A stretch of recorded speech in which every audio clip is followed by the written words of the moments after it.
Hi, everybody. Good afternoon.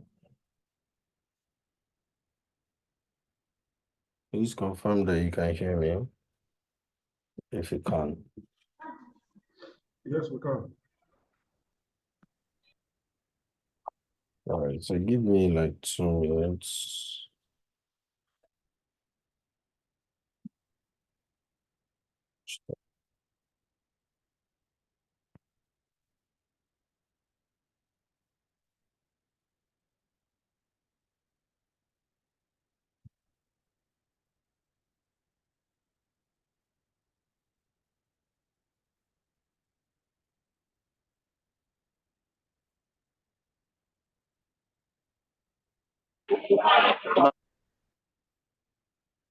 I want to change my internet connection because I don't trust NEPA. They might take the lights soon. My Wi-Fi will go off. I don't want us to be disrupted when I start.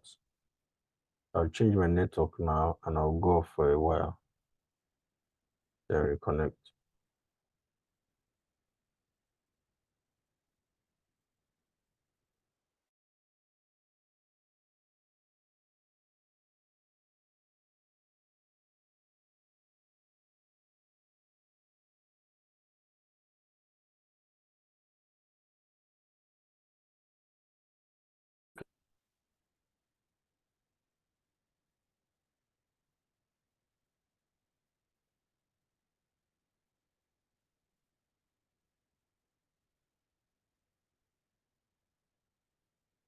Hello guys, can you hear me? Can you see my screen?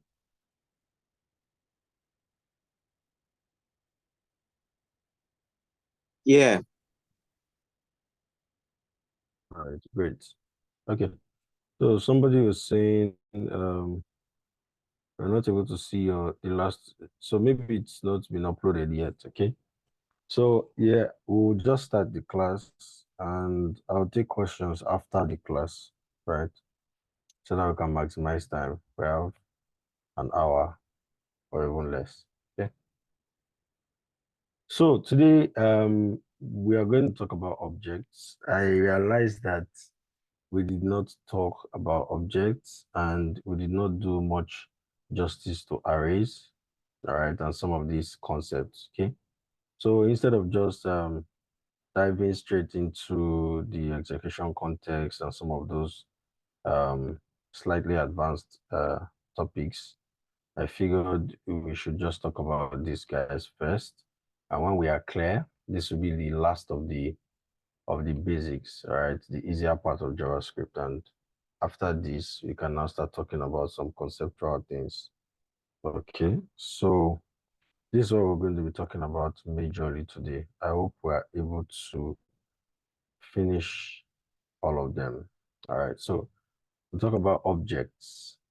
All right, objects. So objects are, collection of key value pairs, values in key value pairs. All right, so an object typically will look like this.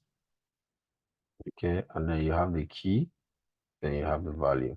All right, separated by commas. So you can have more than one key value pairs, but you have to separate them using commas. Okay, and as we already know, we usually assign values to variables. Okay, when we know they are going to be reused. So I would say let's just call this user. So this will be a user object, and then it will have a key of name, for instance, and the value of that would be Austin. Okay.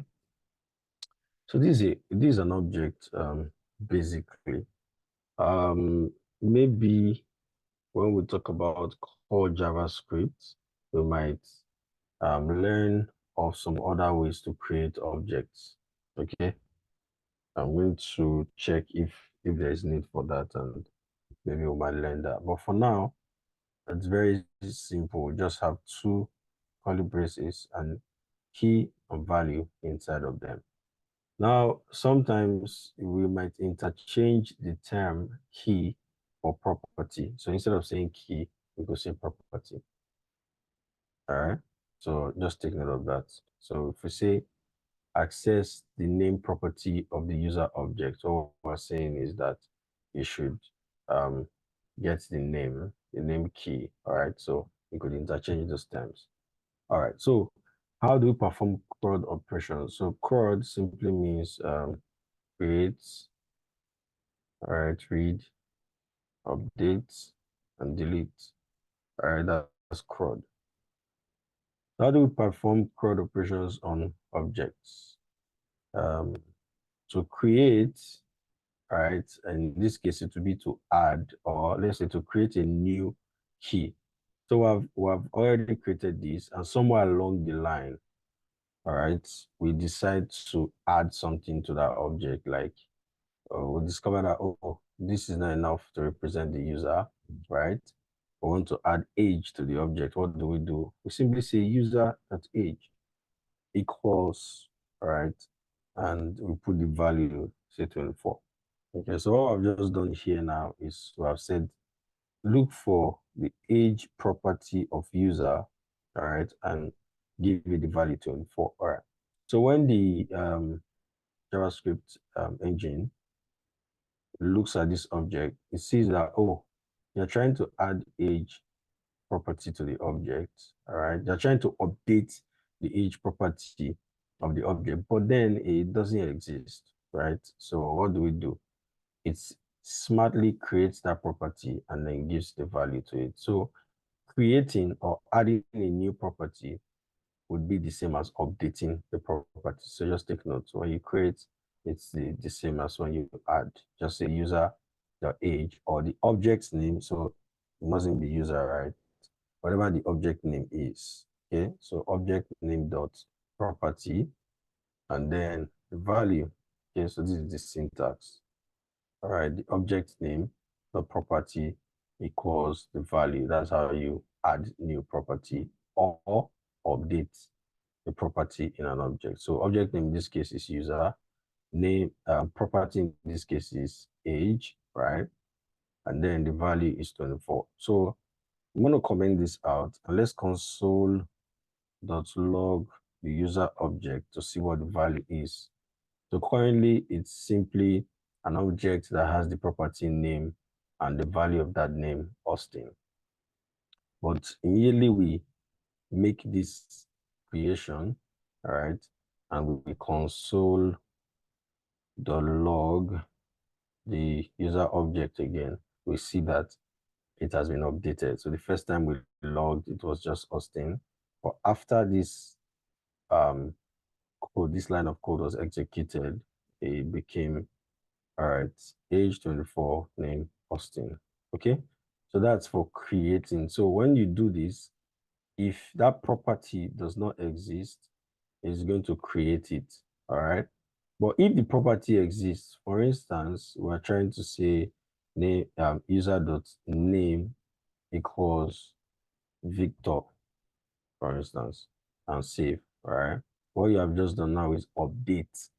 All right. So take note of that. If the property exists, you are updating. If it doesn't exist, you are creating. All right. So in this case, the first time we logged, it was Austin, and after the update, it became Victor. All right. So that's how you would create a new property and also update an existing property of an object. Okay. See the dot operator. Property name, the object name dot property name was value. All right. So how do we read? How do we read? To read, that's very simple. We just say object name dot the property name, all right, or the key. So in this case, the object is user, and we're trying to read the property name. So we say object user.name, that will give us Austin. So that's read. We want to read from it. Okay, so in this case, let's just console.log user.name, and we should get, let's see, user.name. So say we should get Austin printed to the console. All right, let me remove this first. So Austin printed to the console. So that's how you would read from an object. All right. Then how do we delete? To delete, you simply use the delete keyword. So let me create more properties. I want to say completion should be uh, black. All right, and then I want to say age should be 24. Okay, and save. So now let's say we want to delete complexion.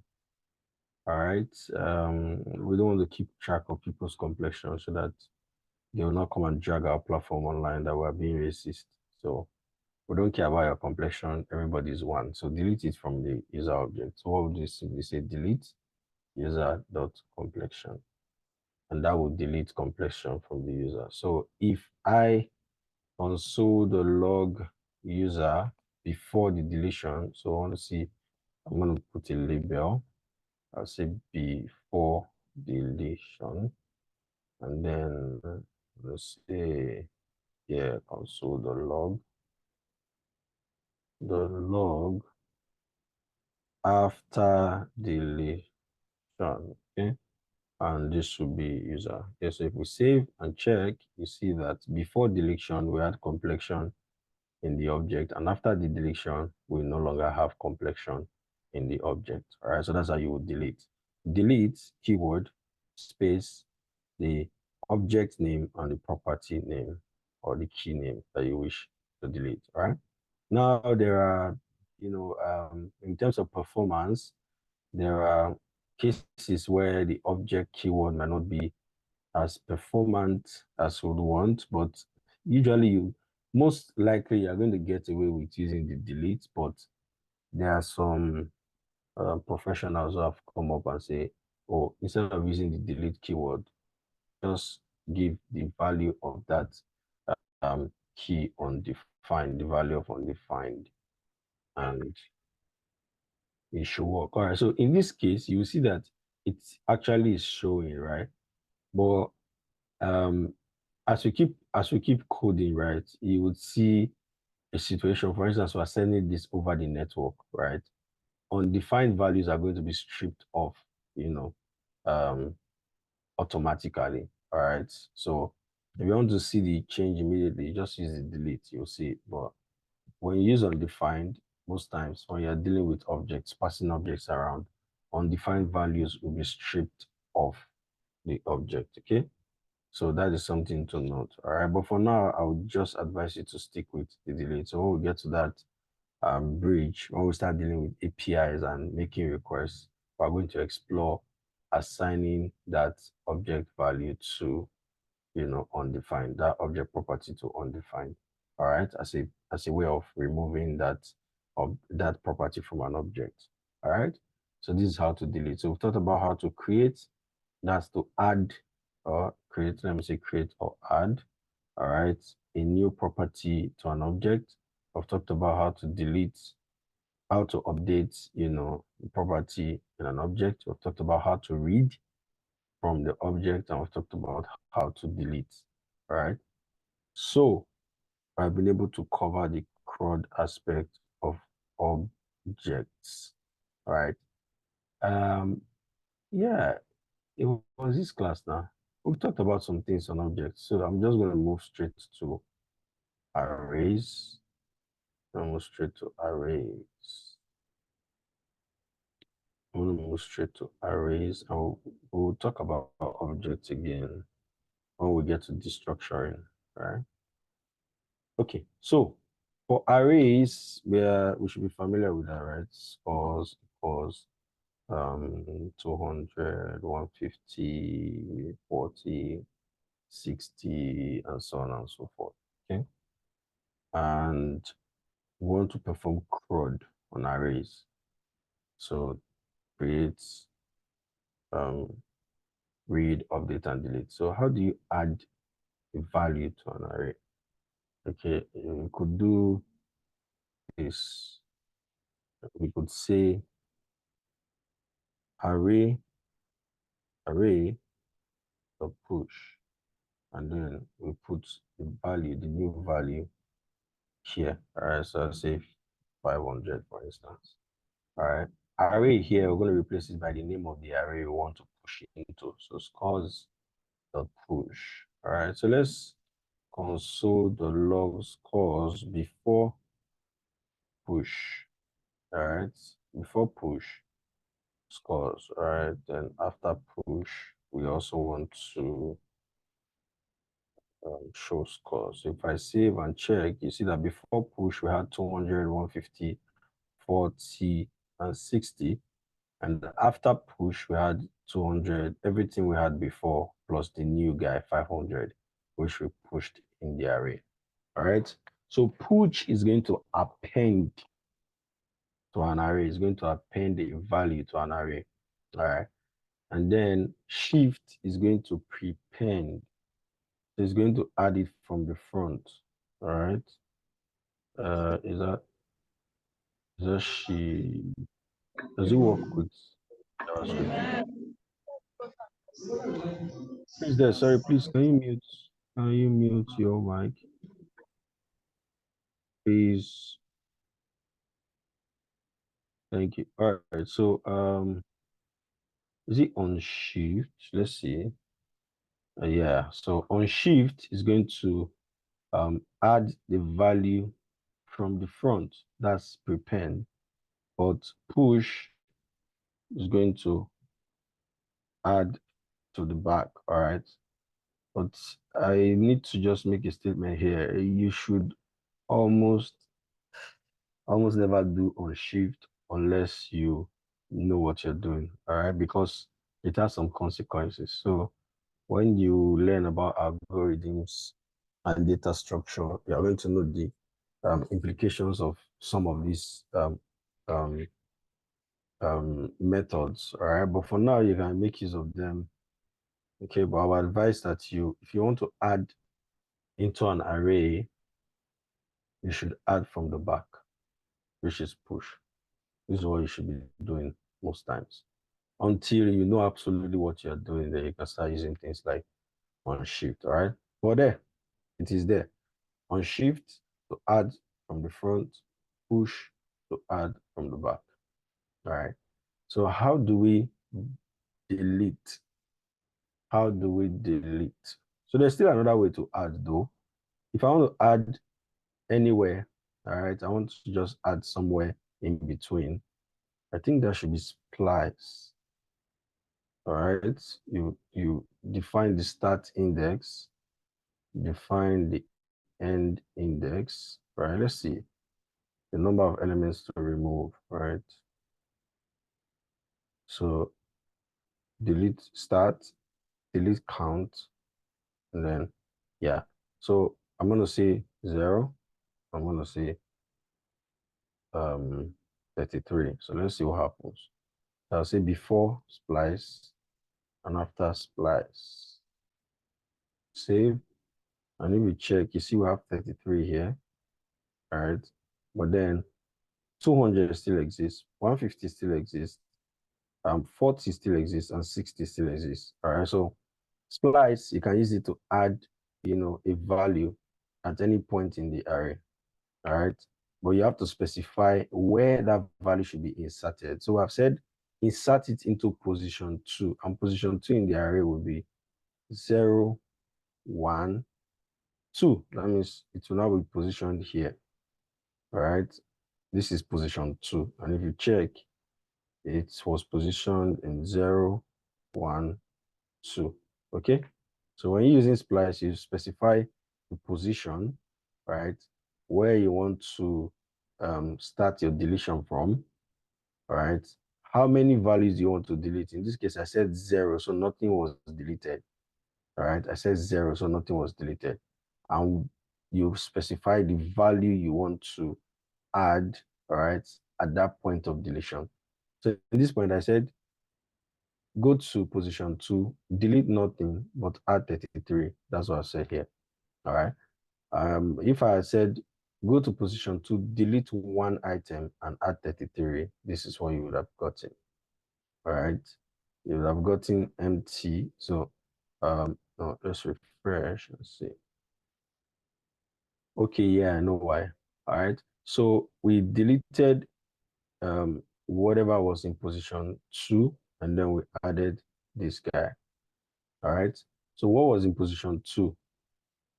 Nothing, because when we delete, when we use splice, all right, we affect the original, sorry, I think this is my fault, this thing I put here. So if I refresh, all right, yeah, and I was, I was shocked. What's happening? Okay, so position 2, 0, 1, 2. So 2 is 40, all right? This is index 0, 200, index 1, 150, index 2, 40. And we have said go to position 2, delete one item, and that item is this one, 40, right? And then I said add another item, which is 33, right? So in that case, you see 33 now replaces 40, okay? So you can look this up online, Splice, and read up more on it, but basically I've explained everything that needs to be known.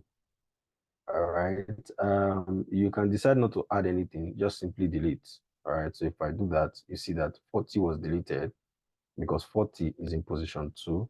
And I said delete 1. If I said delete 2, 40 and 60 will be deleted. All right. So if I say delete 2, you see that I've deleted 40 and 60 from the array. Okay. So that's basically it. That's splice for you. But very important, note that splice is going to affect your original array. Splice is going to affect your original array. That's something to know. The consequence of that, I would explain more when we, talk about some of the things on how all these things work. I think I've explained reference types, how reference types work. All right. So we will apply that knowledge to what I'm saying. All right. So let's do something practical. So let's do something practical. So I'm gonna say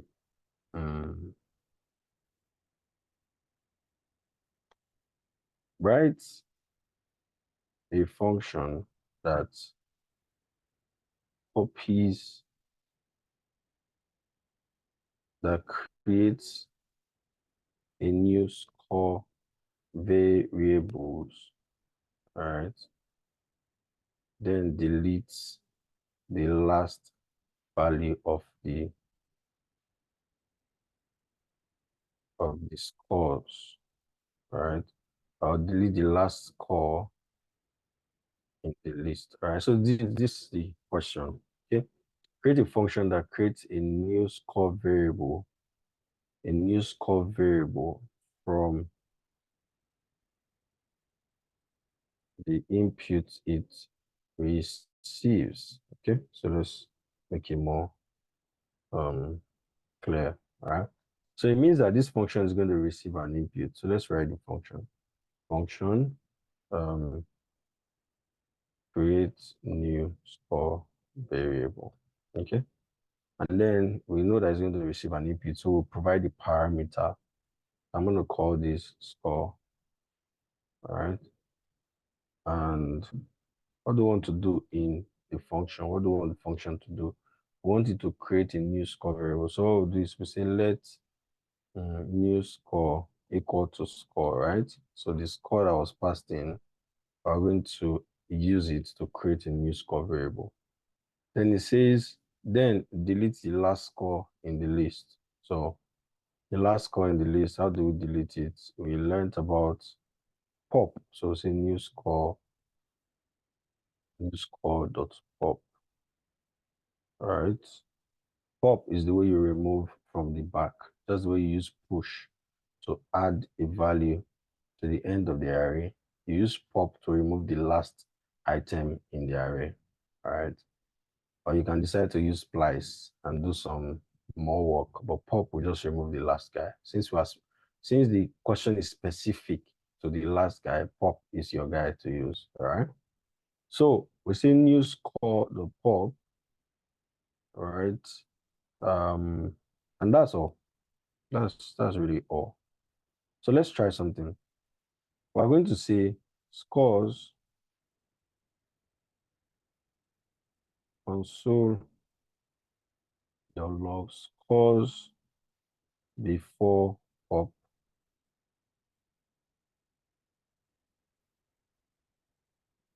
scores after pop. So let's just log scores before pop here.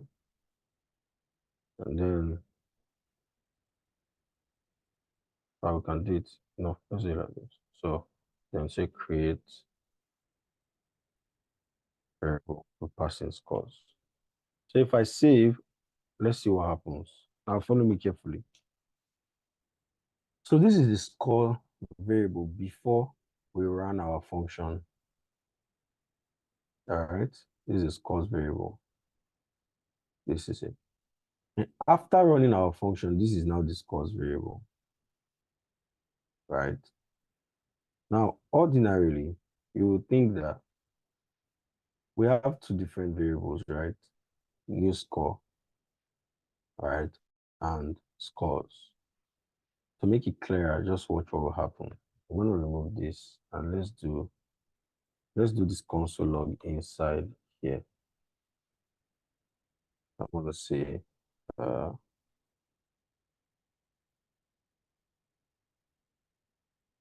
new or new score will be score. All right, then or be scores. Right? So if I save and check, you see this is new score. New score is 200, 150, 40. Scores is 200, 150, 40. But why? Because if you check what we did, if you check our logic, we are popping from new score, right? We are not popping from scores. We are popping from new score. So why did it affect score? All right, if you think about it carefully, it's not supposed to affect scores because the pop action that we did happens to the new score, right? We say new score the pop. We did not say scores the pop. All right. So why is it affecting scores? It is because of how arrays, objects, and functions work. All right. They are passed by reference. I remember the class where I explained the difference between primitives and reference types. Primitive types are passed by reference, but primitive types are passed by value, but reference types are passed by reference. And I did a lot of diagrams all over the place. All right. So that's the reason why you see that what we're doing with new score has affected scores. I'm going to take this time to just explain that concept because it is very important. I can just breeze through it, but I like to be sure that you understand what I'm saying. So let's see. This is scores, const of scores. So I'm going to copy this entire code. Let's go to the browser. Please, somebody confirm if you guys can still hear me. Yeah, we can hear you. All right, great. So I'll copy the code to the browser. I'll just get rid of the console log because it's not an important part of the explanation. So this looks better. All right. So we have this, and then we have the call, the function call. Okay. So yeah, let's examine how this will execute. So this is scores equals the array. And then we have a function here that says create new score variables.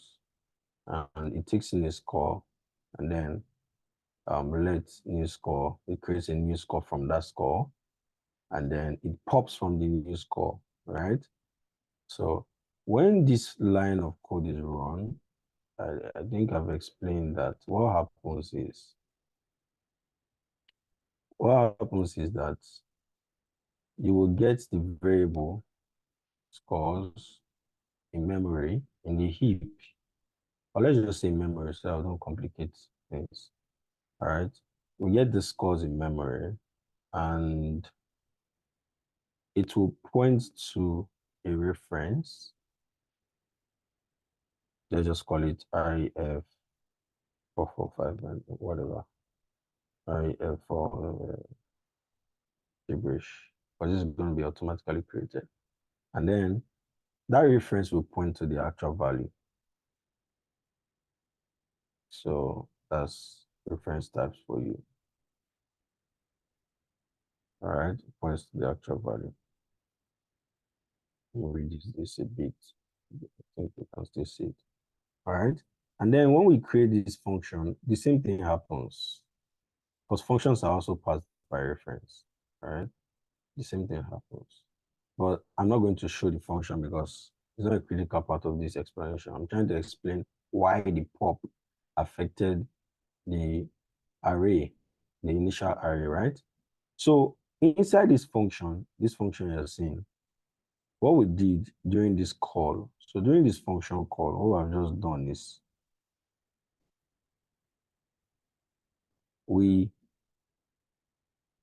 let me take this white differentiate. Okay? So we had this guy create this call variable, all right? And what we did was, so when we accepted, it accepts a score, right? But what did we pass? We passed scores into it. What we simply did was to pass this reference into the function, right? Remember, our objects are passed by reference. So what we actually wrote was scores, right? But this scores you wrote here is going to be replaced during execution by the reference.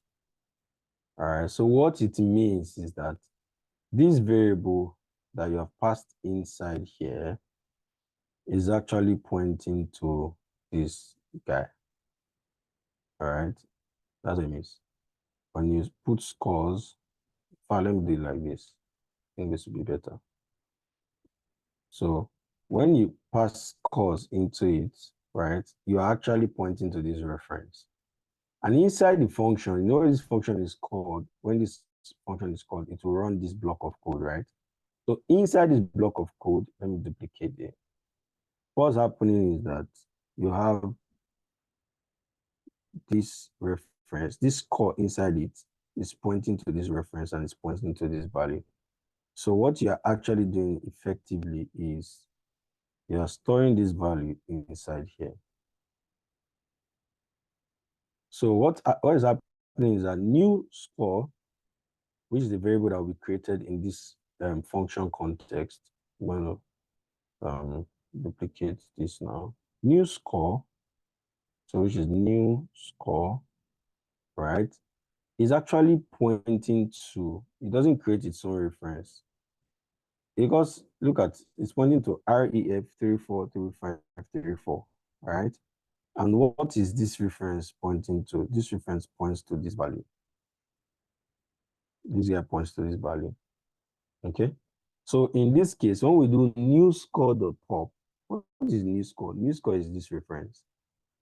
So what I'm saying is this reference, right? The pop, that's exactly what we're doing.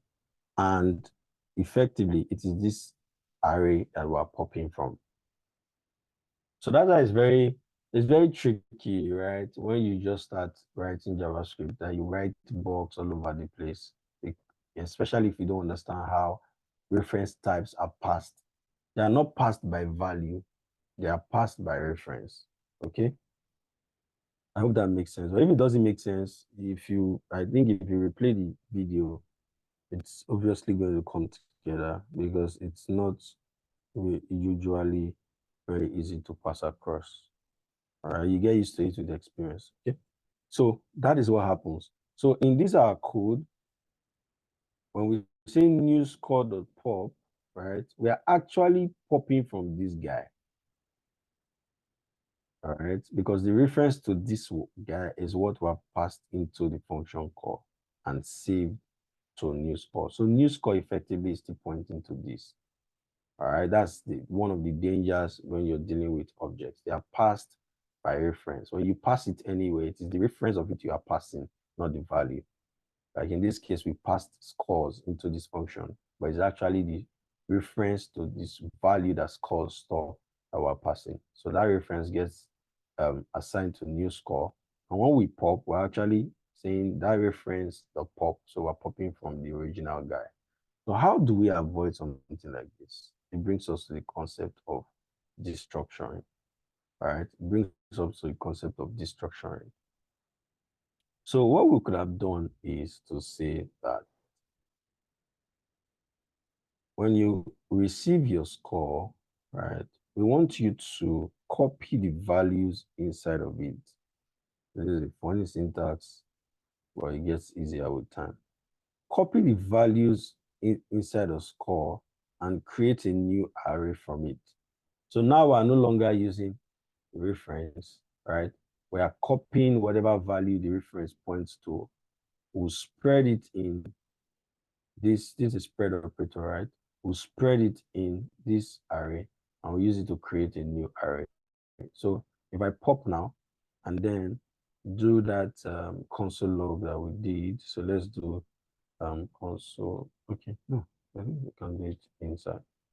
So if you check our console, you will see that score still remains 200, 150, 40, 60, but the new score was the one that was changed, or the new score is the one that was changed. So the pop in this case only affected the new score and did not affect the reference. It's because of how, because we copied the values from, whatever was passed in, which is the score.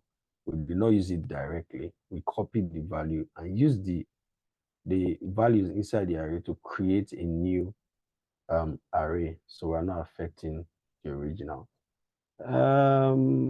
If you want to get more about this, you would read up on spread array, spread, or just a spread operator, spread operator, right? That's what would give you more understanding of this. Okay, so there's also array.concat that you can use on cat, all right, that we can use, okay, to copy values. All right, if you want a more generic search keyword, how to copy arrays and objects, this will give you a more detailed result, so you know the different methods you can use and why you need to copy arrays and objects. All right, because we mostly cannot preempt everything during this our class. All right, so let's go to destructuring. Destructuring is a way of creating new variables from existing reference types. All right, so what do I mean? I'm going to delete all this and let this be. So array destructuring. Sorry, I skipped. We need to do map, reduce, and filter. So let's do those before we come to destructuring. All right. So map, reduce, and filter.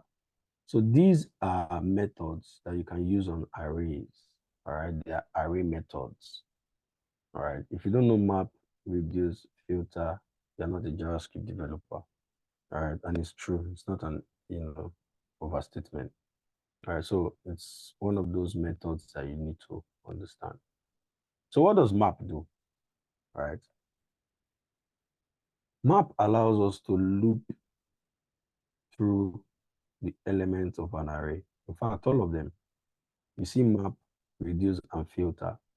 It will allow us to loop through the entire elements of an array, and then give us the opportunity to perform some functions, all right, on them.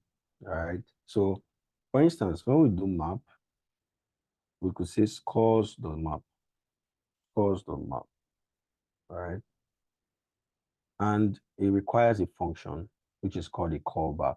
So we'll pass the function into it. All right.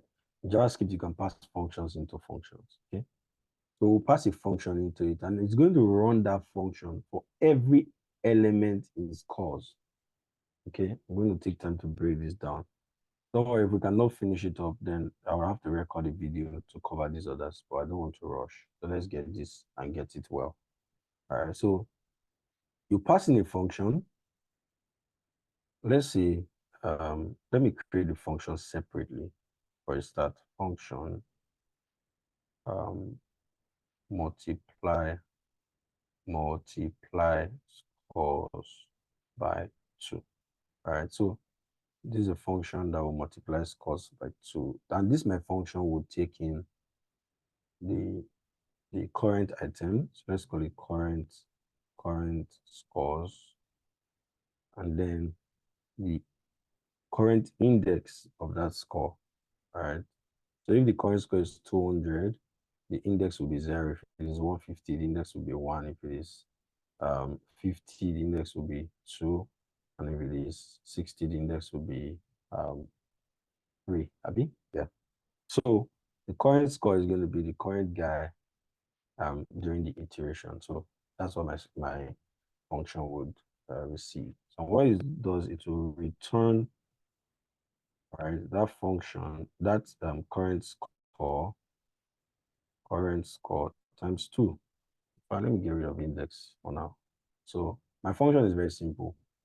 It takes a score and multiply that score by 2, then return the value. Okay. So for map, I've said, so let's do increased scores equal to scores.map, and then we'll pass in the function into it, multiply by 2. So let's console the log increased scores and see. I hope I've not written jargons. All right, so let's check. From the original score, the first value is 200, the second value is 150, the third is 40, the last is 60. We check the results now. The first is 200, which is times 2 of, sorry, the first is 400, which is times 2 of 200. The second is 300, which is times 2 of 150. The third is 80, which is times 2 of 40. The last is 120, which is times 2 of 60. So you see, we passed in a function into the map guy, and the map is going to use that function to act on every element in the original array, which is this guy. All right, so what did we say the function should do? Receive a current scores. Map, by default, is going to pass in a value into this, whatever function you give it. It's going to pass in some values, all right? I know that because the documentation in JavaScript says so. So it's not magic, all right? So this map, all right, expects a function that will accept certain parameters or certain arguments. So because I know that, I created this function and I captured the first argument in current scores. We can get more arguments, all right, but I just need one for this explanation. So current scores. So at every time map runs, map is going to loop through this array, all right, for the number of times that we have elements. So for the first element, which is 200, is going to be passed into the function, and that's current scores. We times it by 2, and we return it. And we pass through the second guy, times it by 2, return. Pass through the third, times by 2, return. And when we are done, this is going to return a new array. All right, so perhaps I will need to explain this, visually for some of us to grasp. So pleasure. So let's go. Let's see. I'm gonna expand this a bit. All right. So yeah, this is, we want to map trade now. So what we say is scores the map, right? Scores the map. So dot map is a function. So say dot map, right? This is a function that that guy appears too small. Okay. Let me just copy this and do my explanations. All right, so map is a function. Let's just assume that we are the one creating map. So function map, right? Whilst creating function map, we said you're going to accept some arguments, and the two prominent ones will be current value and index, right?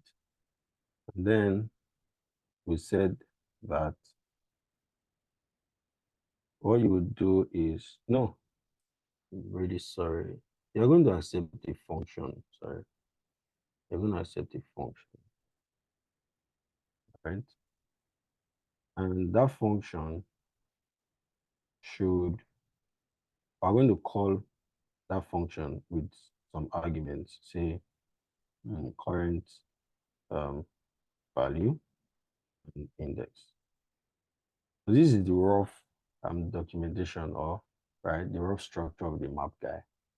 So it accepts a function, and whatever function you give to it, it is going to call that function, all right? But then it will expect your function to have a parameter uh, to hold value for the current value and then index, okay? So when I create my function, what's that function now? The function I created is this multiply guy. This is the function I created.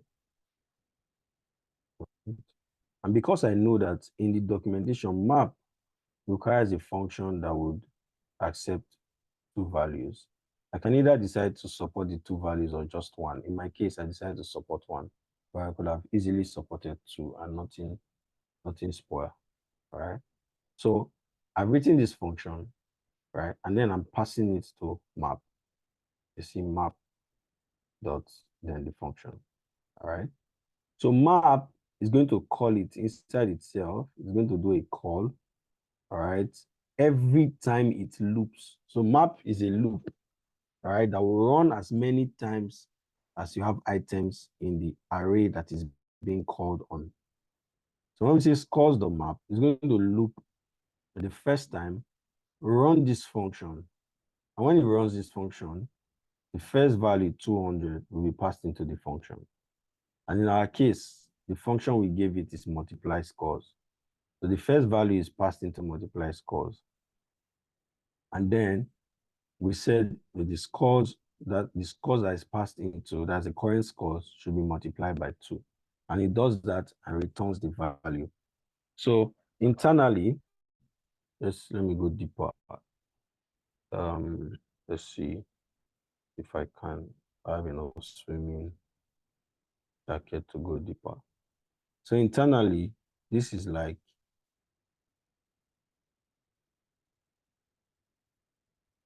stay with me. We have other days ahead of us. So let's do this. Let's make it white so that it's easier to see. All right.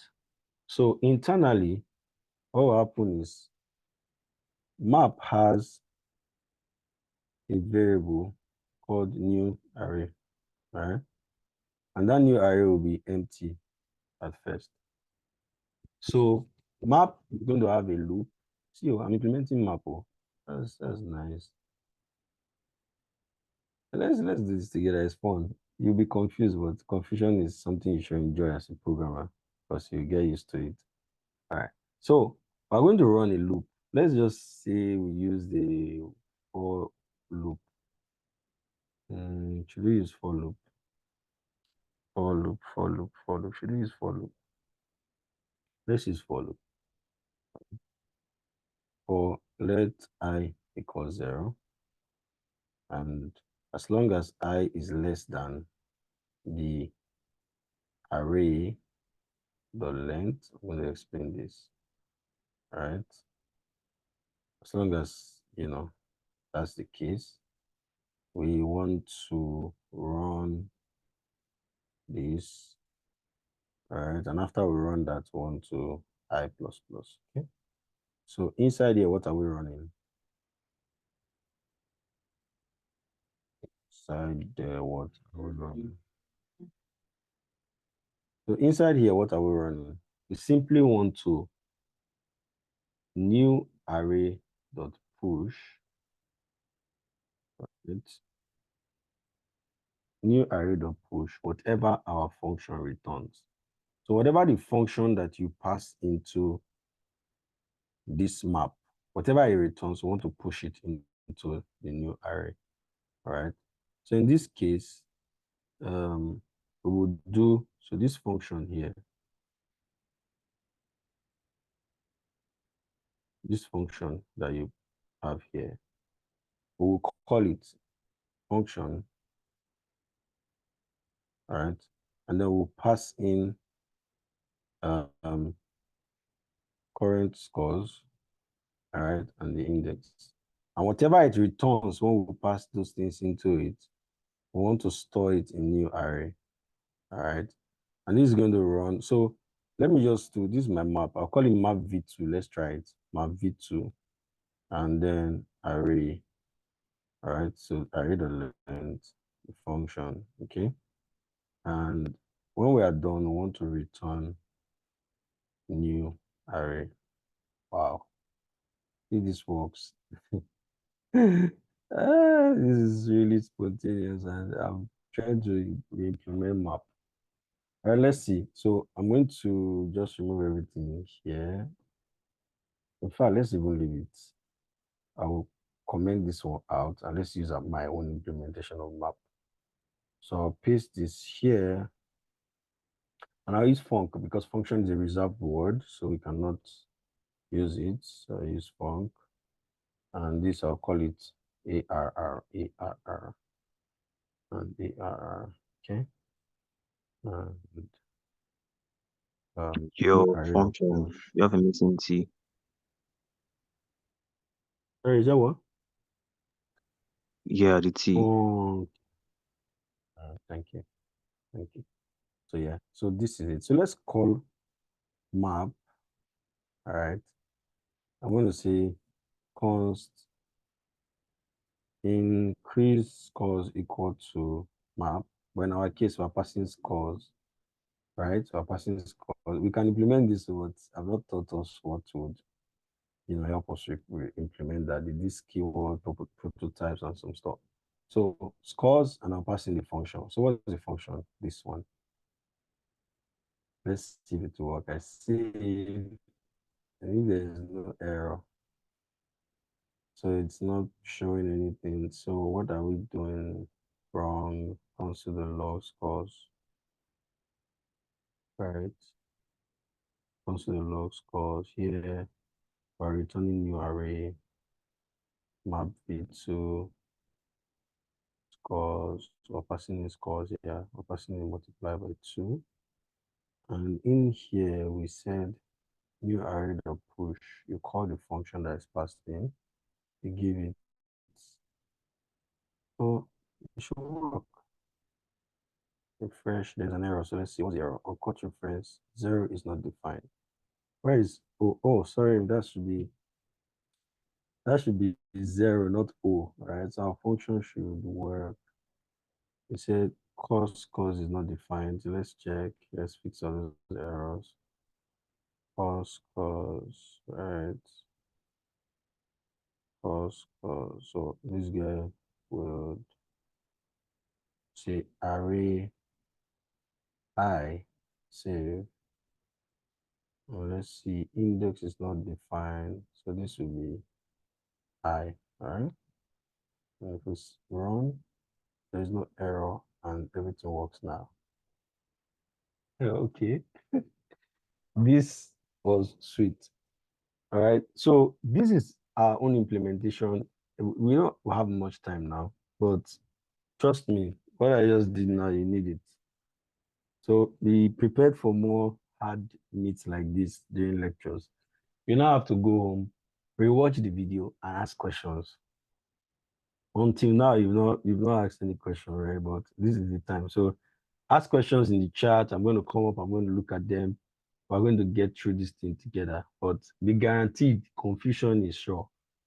It is. I always tell my students, I don't give them butter and milk and say, oh, you will be confused, and get used to it. You will be confused, you will understand. You'll be confused, you understand. It happens throughout your programming journey.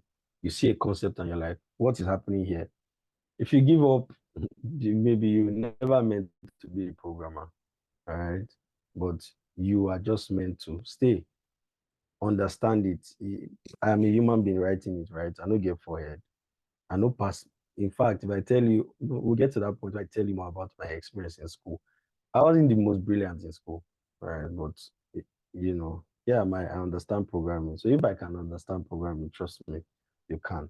None of this is beyond you. So don't get discouraged and run away.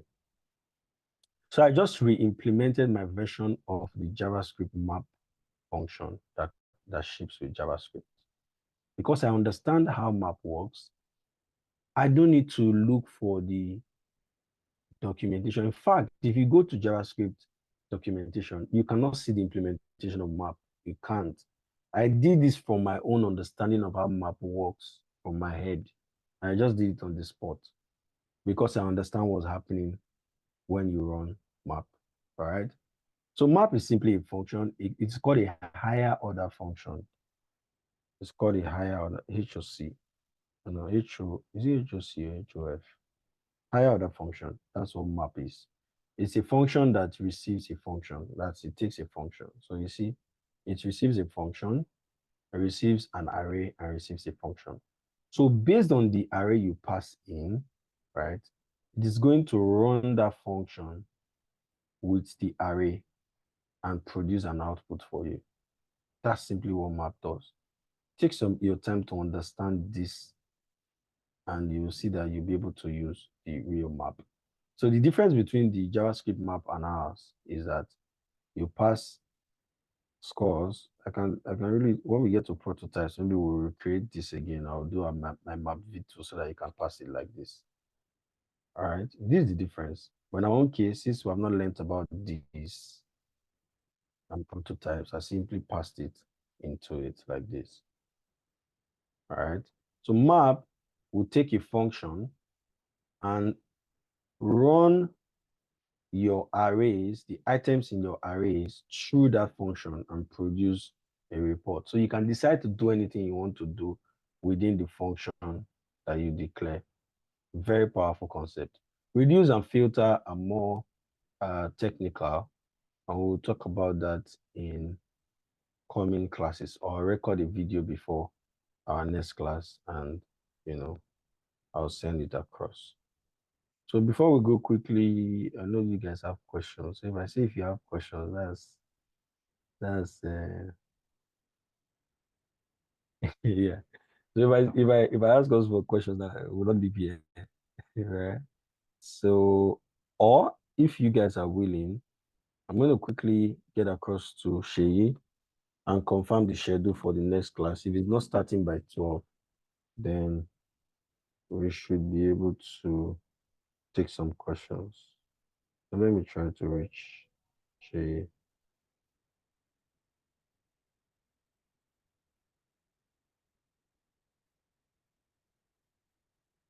PHP is not online. I think PHP is supposed to start by 12. By 12, right? Yeah, I think so. Okay, so I have to release this link now. Okay, thank you guys. Let's continue on the chat, and I'm going to drop videos trying to explain these concepts clearer later. Have a good day, everybody.